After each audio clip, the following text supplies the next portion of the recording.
lalo pong nadiin at madidiin pa si Mr. Pacifico Diskaya, ang pinaka-big time contractor na isinasangkot sa bilyong-bilyong flood control scam o korupsyon mula ng Duterte administration hanggang sa 2.5 years ng Marcos administration. Alam niyo kung bakit? Dahil po sa pagsisikap paulit-ulit mula pa ng nakarang taon hanggang ngayon na aminin man o hindi, pero ang dating ay pinaglalaban, pinagtatanggol, na parang ang dating ay nag-aabogado itong si Senador Rodante Marcoleta sa mga Diskaya. Kaya lalong napahamak kasi nung nakaraang hearing, tahasang pang sinabi ni Mr. Diskaya na sila pa daw ang ninakawan. Wow! Tumaas ang kilay ng lahat ng Pilipinong matitino. Tumaas ang kilay at nagalit ang lahat ng Pilipino sa buong mundo na biktima ng nakawan ng grupong ito ng Diskaya. Kasi ang pinalabas niya, sila pa raw ang nanakawan pag sila ay nagbalik ng pera sa gobyerno na siyang gusto ng ginagawa ng DOJ. Magbalik ng pera ang mga akusado hanggang habang under investigation para mailagay sa Witness Protection Program. Pero mahigpit na tinututulan paulit-ulit ni Senador Marcoleta ang identify na kakampi ng Diskaya, pati yung kanyang asawa dahil dun sa insurance company.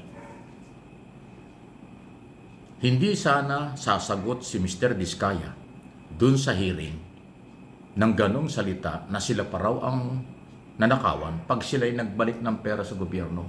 Kung hindi, yung pangungulit ni Marcoleta pag-question sa mga taga-Department of Justice na bakit hinihingaan ng mga pera o pinagbabalik ng mga pera ang mga akusado. Ang sabi ni Mr. Padulyon, Prosecutor General po yun, si Attorney Padulyon. Dahil taong bayan ang nawalan ng pera, taong bayan ang biktima. Hindi masama na kanilang sabihang magbalik voluntary ng pera kahit papaano ang mga akusado at under investigation. Lagi hong idinidiin ni Marcoletang labag sa batas. Hindi ko alam kung bakit. Sinasabi nga ng Prosecutors General, ang galaw ng gobyerno ay mabawi ang perang ninakaw mula sa mamamayan. Kasuhan ipakulong ang mga akusado, ang mga gumawa nito. So yung kahit maliit na ma-recover, voluntaryong isauli sa gobyerno, ay kanilang ginagawa dahil taong bayan na pinaglalaban. Hindi pa rin maintindihan, ayaw pa rin tanggapin ni Marcoleta. Kaya nung tanongin na, o Mr. Pacifico, Mr. Diskaya, ano bang masasabi mo dyan? Ay hindi nga po kasi ang pakaramdam ko po kami pa ang ninanakawan. Wow, doon po nagulo ang tabakuhan. Tuloy sabi ni Ping Lacson, yung hold-upper, hinold up. Yung hold-upper, hinuhold up. Ayan, di ba? Sinong maniniwala ngayon na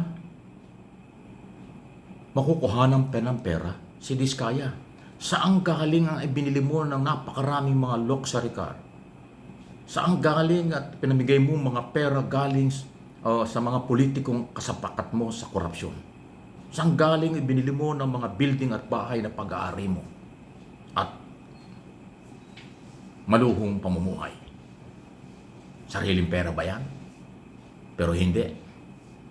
Base sa record, mahigit na 200 bilyon umano piso ang nakuha ng mga Diskaya mula ng 2016 hanggang 2025. Dahil nakakuha sila ng maraming kontrata all over the Philippines sa mga project ng public works.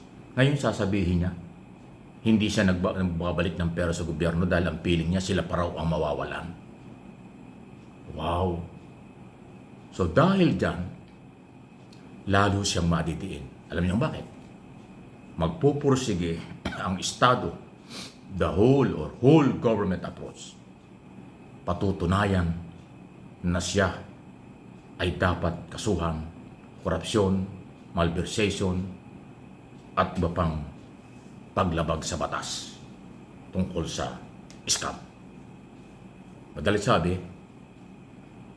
hindi na siya magiging state witness, hindi rin siya qualified malagay sa witness protection program kasi hindi siya makipag-ugnayan.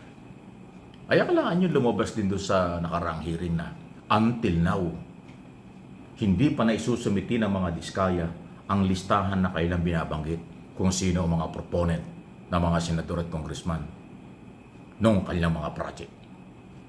Kung yung mga gunita noong nakaraang taon doon sa hearing, pinayagan ng chairman ng committee, Ping Lacson, lumabas, i-escort ng mga taga-senado para mapunta sa kanyang opisina at kuhanin ng ledger o listahan.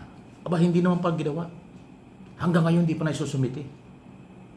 At ipinasa pa sa DPWS. Wala na doon silang opisina, wala na doon silang staff, ang DPWS daw ang may kopya. So, nandamay pa.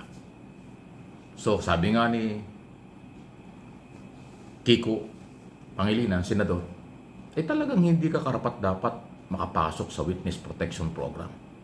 Kung dito mismo sa Senado, inutusan ka na, binigyan ka ng pagkakataon, i-produce mo ang sinasabi mong listahan, ledger na mga proponent, hindi mo magawa, hindi mo maibigay, hindi ka makipag-coordinate, doon pa kaya sa witness protection program. So, iyon ang isa ho pa sa dahilan. Kaya ngayon pa lang sinasabi ko ng malabo na siya ay magkaroon ng proteksyon mula sa gobyerno.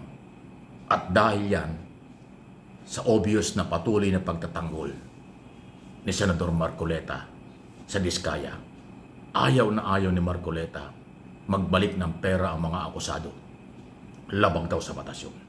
Pero ang paninindigan ng gobyerno, mag-voluntary kayo magsauli o kami at ang gobyerno patuloy naming hahanapin ang inyong mga ninakaw. Yan po yung policy. Magsauli at kumpiskahin ang kayamanang ninakaw sa bayan. Pero yung senador ng Republika ng Pilipinas na inyong ibinoto at naging senador, ayan ang ginagawa. Parang nag-aabogado sa Diskaya na nang iinsulto sa mga Pilipino may-ari ng bilyong-bilyong nawala na pag nagsauli nga daw sila pa ang nanakawan. Oh my God! Kayo na po ang bahala. Mga followers, subscribers at viewers, again, lagi kong inuulit, walang personal ang trabaho lang for information and education ang aking mga topic.